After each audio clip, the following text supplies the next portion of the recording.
We're in the last Sunday of our sermon series entitled I Choose.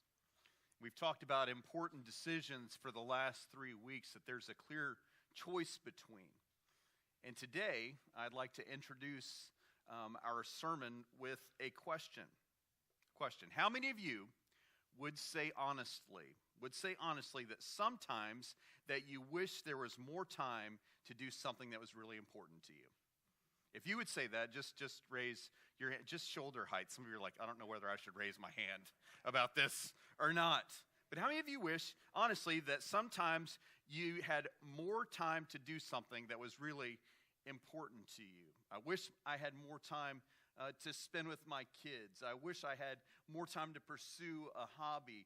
I wish I had more time to just sit around and drink coffee in the morning. By the way, there was a study that came out by Time magazine this last week that affirmed what I believe. Coffee is very good for you. Coffee is very good for you. I was just thinking in my mind when I read that, I was like, even if they would have come out and said it's totally toxic, I'd still drink it. It wouldn't even matter. Anyway, but it was affirmed, so it's better than that.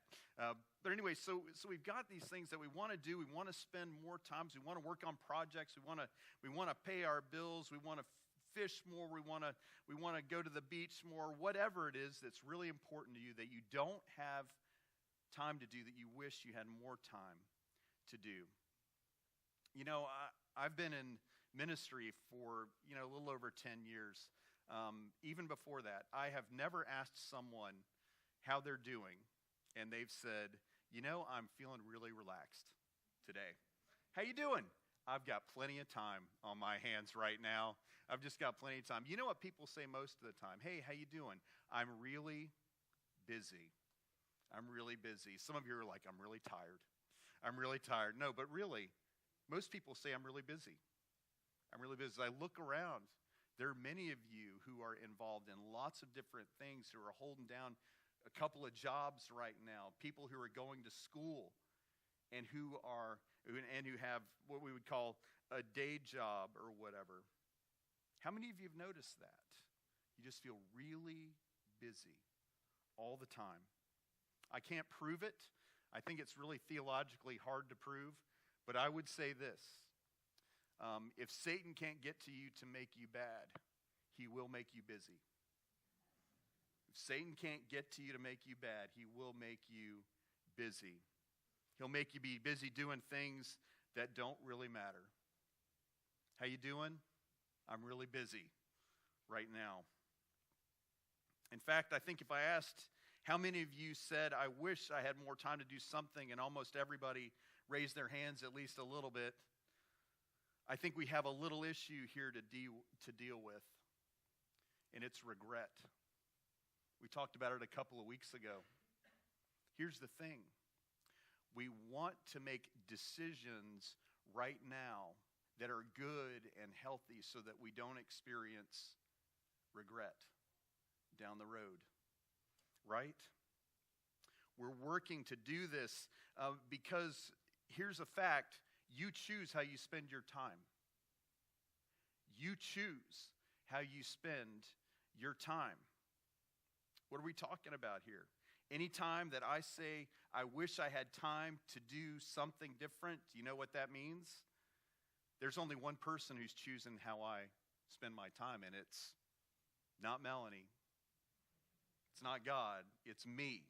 I'm choosing how I spend my time. We have time for what we choose to have time for.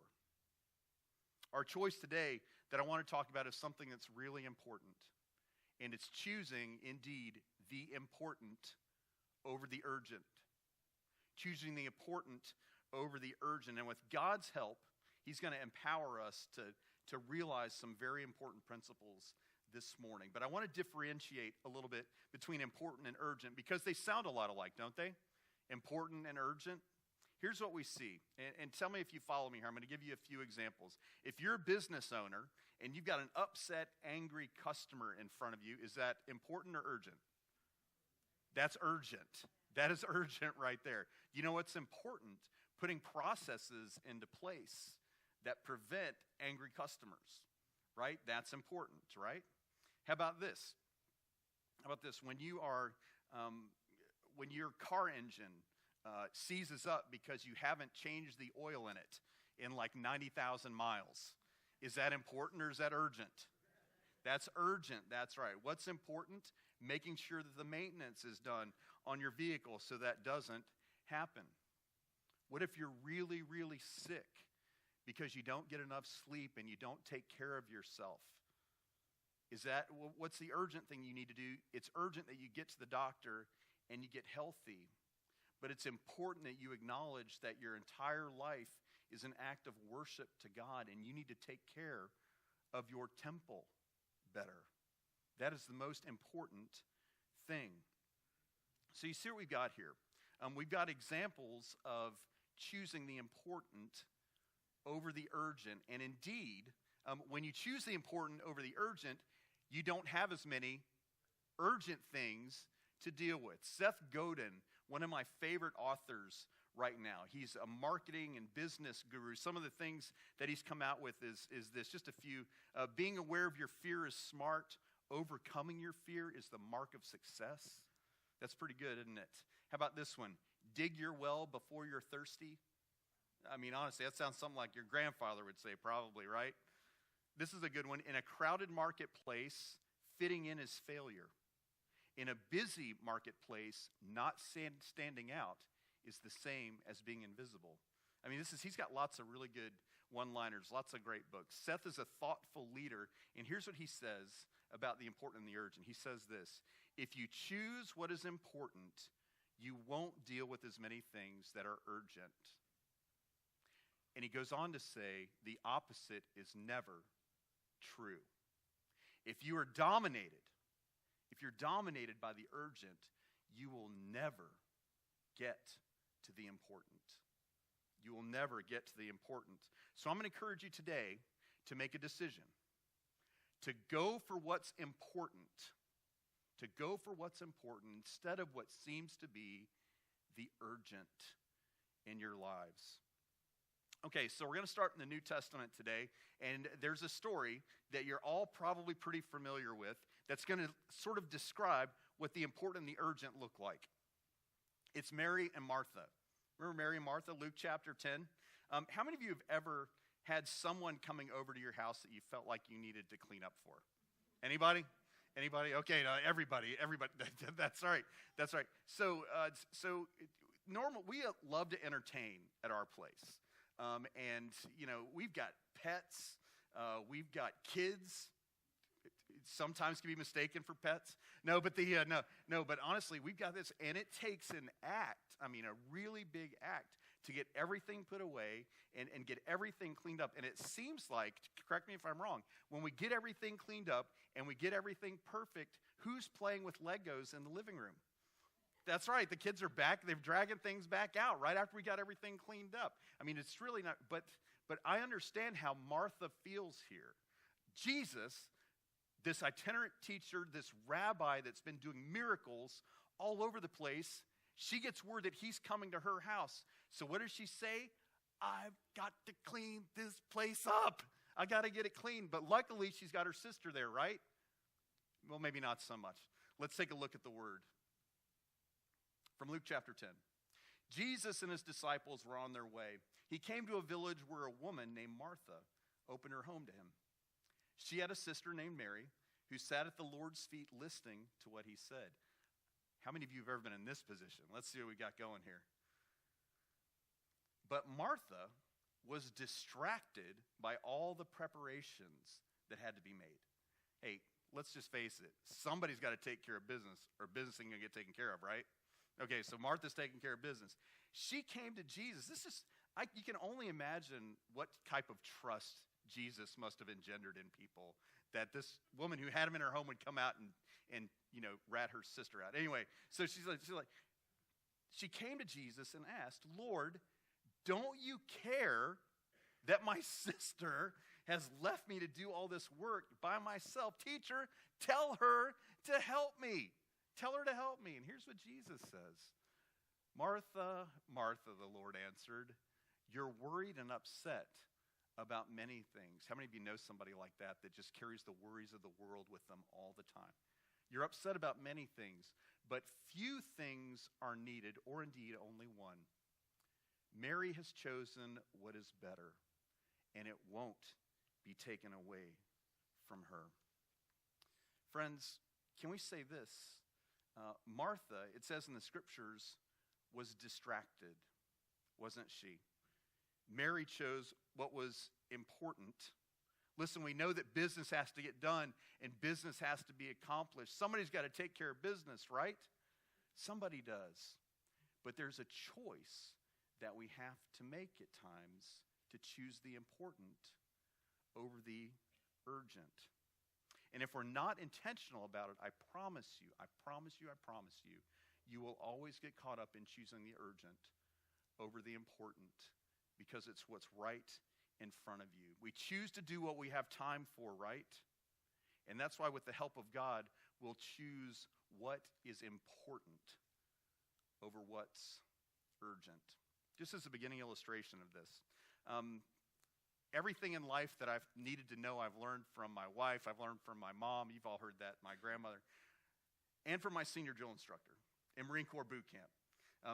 He's in high company there with the women in my life. So every day, our senior drill instructor, someone who we thought said, if Jesus is at the right hand of God and the Holy Spirit's hanging out up there, Senior Drill Instructor Staff Sergeant Bowman was located somewhere in that throne room there. So he would come out every night for the hygiene check. You were in your shorts and your t-shirt, and you would stand there, everyone stand there, all 40 some odd of us, like this every night. And he was there every single night. If he wasn't there all day, he was there at night to do the inspection. And what he did was he came in front of you and he says, "Show me your hands."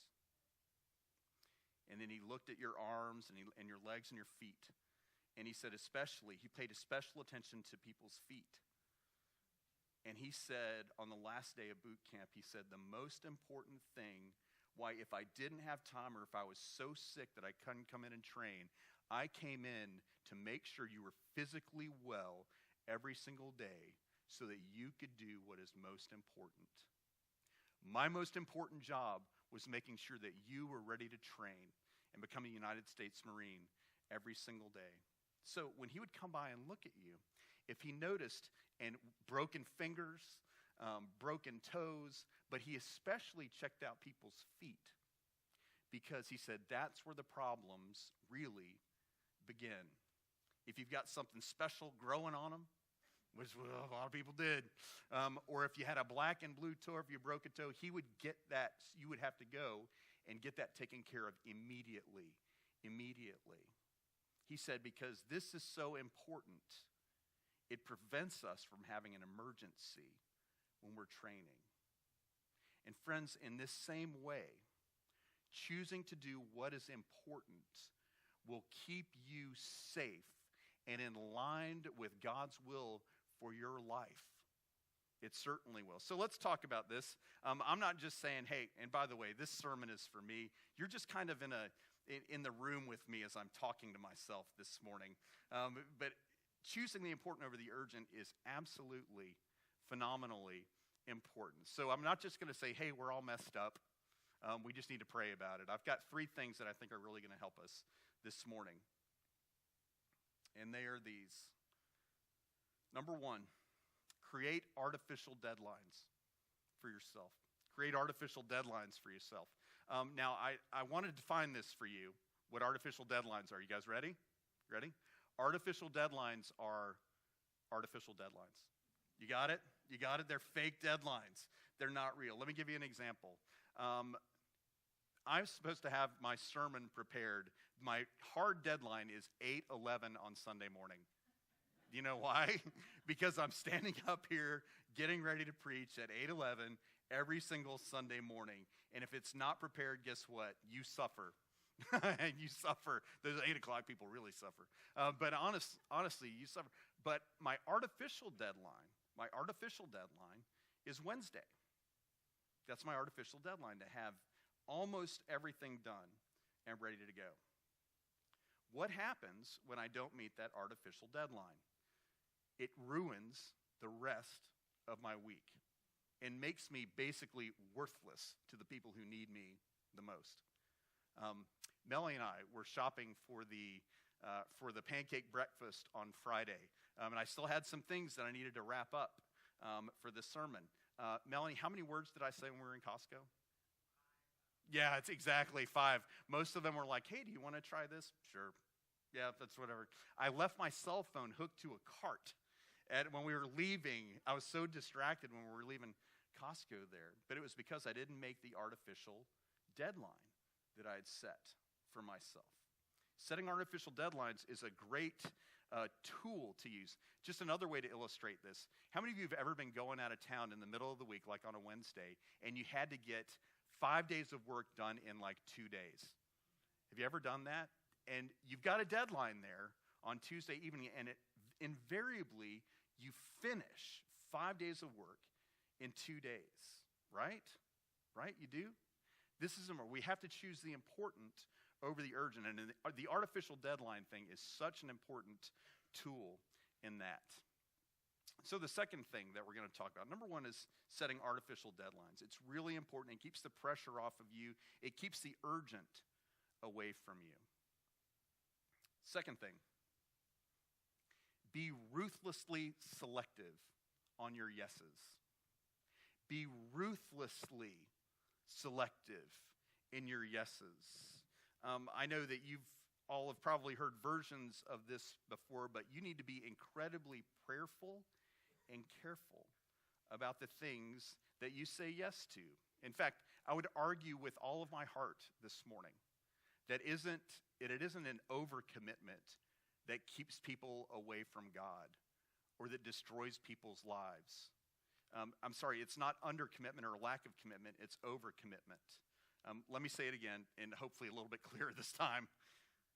For most people today, the barrier to a meaningful life isn't that you're not committed, it's that you're way overcommitted and you're doing way, way, way too much. How you doing? Busy. Busy, busy, busy, busy, busy. Let me tell you something that's going to resonate with a lot of you. Busyness doesn't necessarily equal productivity. Busyness doesn't necessarily equal productivity. Business doesn't necessarily equal meaning. Busyness doesn't necessarily equal fulfillment in life. And in fact, most people, instead of adding to your to-do list, should be creating and adding to your to-don't list. That's exciting, isn't it? Having a to-don't list. These are the things that I'm going to say no to when people even start to suggest that I say yes to them. Not even to think about it, to not do at all. The to-don't do list. So we can say yes to the best things, and not just the good things, but the best things in our life. To do it or not to do it. Here's something that I was reading in that Seth Godin book this week.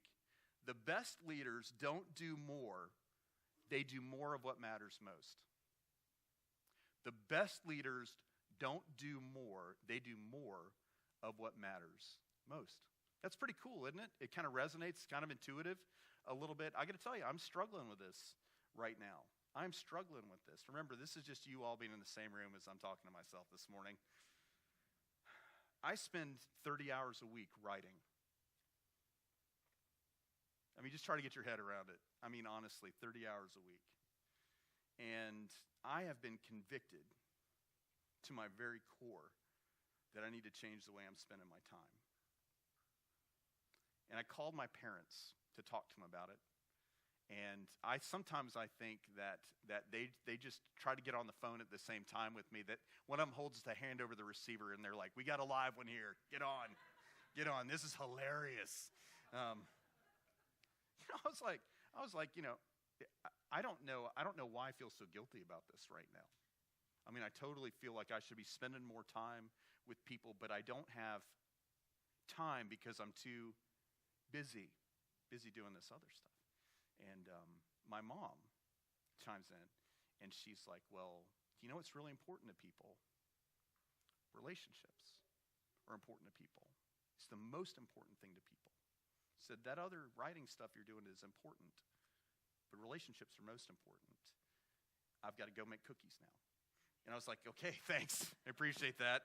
Appreciate that. But honestly, the best leaders don't do more. The best leaders do more of what's important.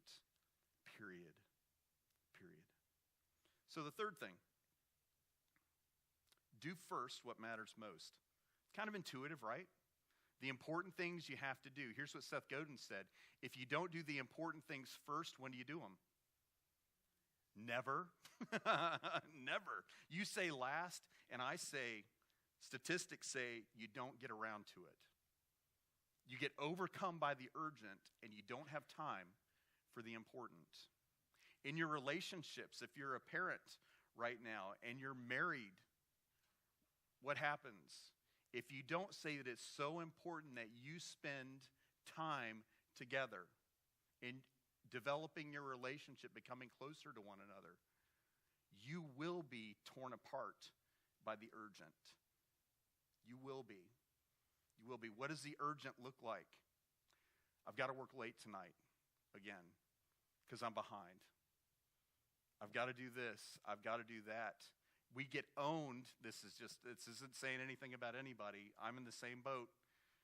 We get owned by our kids and our grandkids. And all of a sudden, we're spending all of our time working and parenting and no time ministering and loving each other. You have to choose the important over the urgent, right? You do. I would say the most important thing that we have to do, and the thing that we do first, if we do first what matters most, is this. According to Mary and Martha, it's sitting at the feet of Jesus, attending to our relationship with God first. Period. Period. In fact, if I could chase a rabbit trail just really quick, how do I know that most of us aren't daily aligning our lives and our priorities with God's?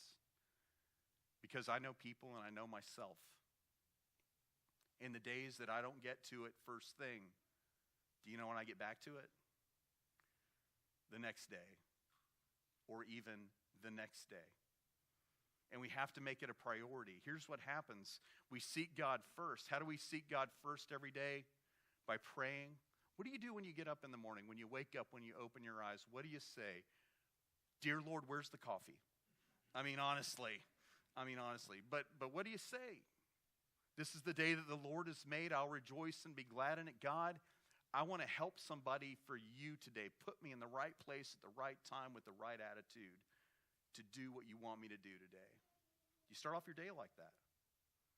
That's a great way to start off your day. What's another thing that you do? You pray and you devote your whole life, your whole body, your whole being to God. God, give me the mind of Christ, that I can think on things that honor you. Give me eyes to see whatever is pure. Give me a heart to sense the needs of the people around you and the ways that I can encourage them and love them better, to draw them closer to you. Use my hands, Lord. Use my feet, Lord, today. I'll go where you want me to go. I'll do what you want me to do to the best of my ability. If you start off your day like that,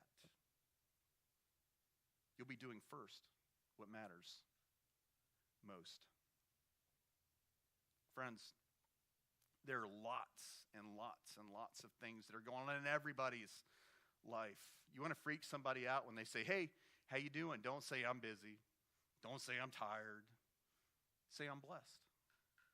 How you doing? I'm feeling relaxed right now. And I see some of you, you're like, your eyes are as wide as saucers. You're like, I'm not telling anybody that. They might get the wrong impression. Like I have time to say yes to something, and I'm ruthlessly, selectively saying yes to nothing right now. But here's the scoop. Here's the deal. Do first what matters most. And that other stuff is going to fall into place for you. Friends, the last 4 weeks, we've talked about making choices. And we've talked about making tough choices. Choosing God's best over what's convenient. And today, I'd like to tell you, friends, that you can, with God's help, choose the important over the urgent in your life. Right now, if you're being ruled by the tyranny of the urgent, if you're at the mercy of other people's schedules in your life, guess who's choosing that? Don't blame it on God. Don't blame it on your spouse. Don't blame it on your grandkids. You make the choices. Choose to honor God. Choose the important over the urgent. Let's pray.